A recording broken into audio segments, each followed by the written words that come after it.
if they don't know you, they can't flow you, and that literally means that if they don't know who you are, they can't support you. They can't see you. They can't be a part of your atmosphere. Now, you may say, I don't want nobody a part of my atmosphere, and I'm not telling you to be a full-blown content creator either, but I'm just saying use the moments, because we've mentioned a couple moments where it's like, all right, you told me who you are, but what else? Yeah. And I would say this, like, I do have people that I work with, and I literally enjoy the hell out of it. Like I was telling you, you asked me questions. At no point did I have to go on the internet. I knew all this stuff. Mm-hmm. Like, it's very free flowing for me. And one of the things is, people are, excuse my French, people tend to be full of ish. Okay. And I think I don't disagree with you. One of the biggest things is your unwavering trust in me and me knowing your work ethic. To me, you were doing me a favor by letting me help you. That's how excited I was to help you. And I think that it's just attracting. It's like, I don't want to be Walmart. I'd rather be Neiman Marcus, right? Like, this is a luxury service that you don't have to buy. That's true. This is not a catch-all. And I think that understanding that life is math, right? So, you give consultations, you're a lot of like, oh, I'll hit you back up. And then you start training with people, a lot of excuses, and my thing is that when I pray for personality traits, patience, discernment, strength, courage, because when you pray for things, you don't know what the things you're praying for, what's going to come with that. So as I'm, rebuilding my business, I said, God, put the right people that I'm going to do the best for in front of me, right? And I think that that's the thing. It's like, if 1,000 people saw me, maybe 1% of those or 10% of those might be people who I'm going to build a fruitful relationship, and they can fire me in 6 months and tell 10 other people. So now we have a referral funnel going in. And I think the main thing here is I need to give and be okay with the inflow, and then just sort through that. And I think that that's going to be the next step of, the piece of the business for me is that, all right, I just need to show up, be authentic. Don't look at the likes. Don't look at the metrics. Don't look at how many people. It's so hard because it'll have you questioning your self-worth because, like, for example, as I mentioned the Twitter days, I had my shirt off era. Mm-hmm. Shirt off every day, Hennessy bandana. Like the first time I got abs, it was in 2013, and nobody couldn't tell me anything. You know what I'm saying? Actually, 2011, but after I crossed in whatever. But at that moment, now that I'm past that point, I'm like, that's not the most important thing. It might sell, but I'd rather someone connect with me because they're like, man, he's still in shape. He runs.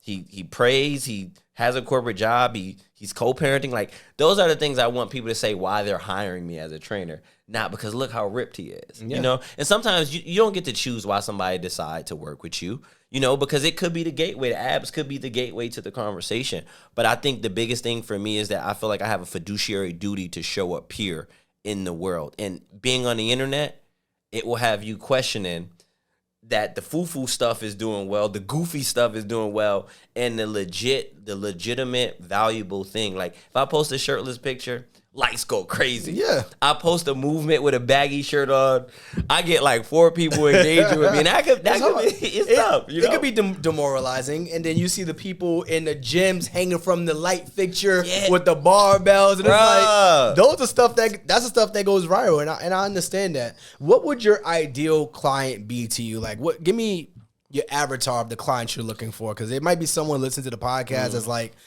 I love what he's saying, I love what he's about, and I want to work with him on a deeper level.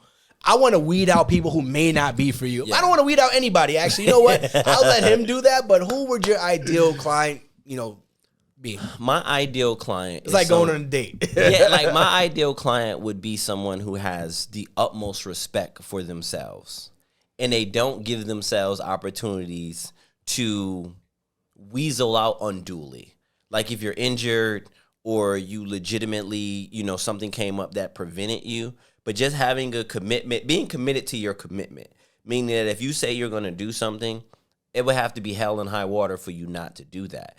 And what I've noticed is it has to be someone who already's been successful at something else in their life, whether it be your career, entrepreneurship, your relationship, because at the end of the day, every time we lie to ourselves, we lose self-respect. So I want the client to have high self-respect for themselves, and don't speak in a deprecating way, and don't make jokes about yourself in a negative way, because this is not a joke. I think that when people be like, oh, Ozzy probably lifting weights for breakfast. Yeah, I am lifting weights for breakfast. Yeah. Don't want people to feel bad about their desire to reach their goals, because if you look good, you feel good. And if you feel good, you can do good. I think that is what I'm looking for, or trying to be available for those people who just need the additional information. I spent at this point 15 years reading books. I have fitness books. I've been certified. I'm listening to fitness books. I'm watching content all day, every day, because it's legitimately something that brings me joy. I feel like that when people say the body is a temple, you think if you're not putting something to defile your body, but you're defiling it by not using it to the full capacity at which you can use it. And I think that we sometimes do not equate how well you take care of yourself as a form of self-love. Because you like, oh, you're going to eat that fried chicken and that waffle, and you're going to drink that alcohol, and you're going to pop bottles. You think that's like somehow opulent. It's not. And especially in our community, sometimes poor financial decisions is a sign of wealth. But when I see someone who has money and they're not in shape, they're not serious to me. Mm-hmm. You might be good at getting money, but that's one thing out of a myriad of things that are also important. So the thing to me is that someone who's willing to be a student and a beginner, your trust for me shows me that like when the connection is there, it's there. You text me any time of day. As soon as the first moment I got, I'm responding, because I knew you were just committed. I can't be more invested than you are. You can't be sucking your teeth because I told you to go for a run. That you asked me to tell you when to go run. Can you imagine you hitting somebody up for advice and you're like, I don't really want to do this? Like, why would you hit them up if you're not going to take the advice? Yeah. I'm not that type of person, so continue, man. I think that the main thing for me is that people just really going inside and thinking about that why is so cliche, but it's so important. Like at the end of the day, if I tell someone I'm going to do something, I got to do it because I said I'm going to do it. Now, if I said probably, maybe, that's different. That's my way of saying it's probably not going to happen. But if things work out, then I'll do it. So I think it's just someone who's going to be committed. And it's not, I want to look good for a vacation. I want to look good for the family reunion. I want to look good for my high school. It's somebody who's like, yo, this is going to be a lifestyle for me. Because if I can add an extra 7 to 10, 15 years to my dad's life by being an inspiration to him, if I don't make another dollar, I did God's work. That's how I look at that. So this is an opportunity for me, is to help other people feel more connected to their family, because we know it's a domino effect, right? Our daughters are going to do what they see. They see us running in the back. Yo, daddy run, daddy run. Exactly. Like, okay. She's saying you running so she don't got to go to daycare. You know what I mean? Like, the thing is, I realize people do what they see, and we become what we intake. So if you want to, let's say, work with me or someone like me, the best thing to do is text your mom or your dad or your homegirl about every single thing. Girl, I did 45 pounds on a goblet squat today. Make it a moment. Celebrate the journey so that you don't have to wait to a finish line to feel like you won. And I think that the biggest piece is the mindset, cliche as it might be, but I already made a decision. I don't want to pay bills. I don't want to prepare food. I don't want to go to work. I don't want to run. I don't want to lift weights. But what's the alternative? And sometimes it's like literally your back is up, but you got to make a back up against the wall scenario in your mind. Like, I am going to get where I want to be no matter what. And if I don't stop, I can't fail. It's only when you stop or you quit, you fail. Oh, something came up. Listen, everybody can go for a walk on a vacation. Actually, walk that liquor off. Walk that Bahama Mama and Margarita off. That's it. You know, so just knowing that, like, you getting ready to go out of town. You like, hey, Oz, I'm about to go out of town. When should I run? I'm like, okay, well, you don't want to sit on a plane, do this, boom, boom, boom. Here, do this exercise. Then when you get back, do this. Yep, ran 5 miles on that Friday before the flight. But because that conversation is happening, you give me an opportunity to help you. If I give you a generic plan, now that's your excuse to say, well, I was unsure about this and I didn't want to bother you. Nah, bro, text me whenever. That's it. You know what I mean? And I'm even teaching people how to use ChatGPT. If you unsure, type your question in ChatGPT and send it to me, and I'll be like, nah, that's some BS. Look, even now, whenever someone's asking me a question, I'm like, hey, these are the things you search for on YouTube. Because my goal is not to keep you deaf, dumb, and stupid. It's to empower you to not need me. To make better decisions. 100%. So that's my avatar of my client. Someone who is committed to being intentional with themselves, and are not going to let small things block their big blessings. It's one thing you walk in a room and know that you're giving life everything you had. And I might be quoting it wrong, but I think it was John in the Bible. He said at the end of his life, he just want to say, I fought a good fight. That's all I want to be able to say at the end of the day is that I gave it everything that I had, and my intentions were pure. I sleep well at night, not because I have everything I want or not because I was successful.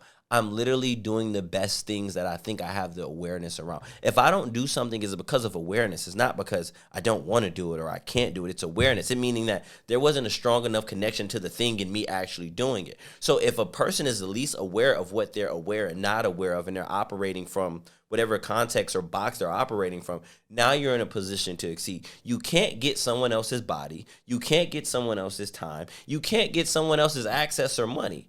And it's futile to think that you can. So if you have a certain body type, how can I have the best body within the confines of this body? How can I have the best mind in the confines of my human experience thus far? And it's just asking these questions. And I know my shortcomings. And I know that when that iron strikes, it strikes. I hated running. Once I started, I was like, oh, this is why people do it. Mm-hmm. And sometimes that's what it takes. So like you said, I don't want to X anybody out, but this isn't a cheering squad. This is, I'm going to give you information that you can use. A hammer can be used to build or destroy, but you still have a hammer. You got something. You have an opportunity to change the way you see yourself going forward. And that's my only objective. And all the fads and the ketones and the vegan and the, listen, calories in versus calories out. Effort versus excuses. Mm-hmm. That's what it boils down to. My dad lost 10 pounds and he's 60 years old. I did my job. So let the people know how they could find you, man, whether it's Instagram or email or website so that they can reach out to you. So my email is wellnessnomad@gmail.com. My Instagram is Ozanitis. Please feel free to ask me whatever questions you have. But one thing I believe in, reciprocity. If you ask me a question and you know you're feeling motivated, actually DM me when you're not feeling motivated. Because if you'll do it when you're not motivated, when you're motivated, you'll do it. If you do it on a Monday when you're feeling good, and then by Wednesday, I follow up, hey, how's this going?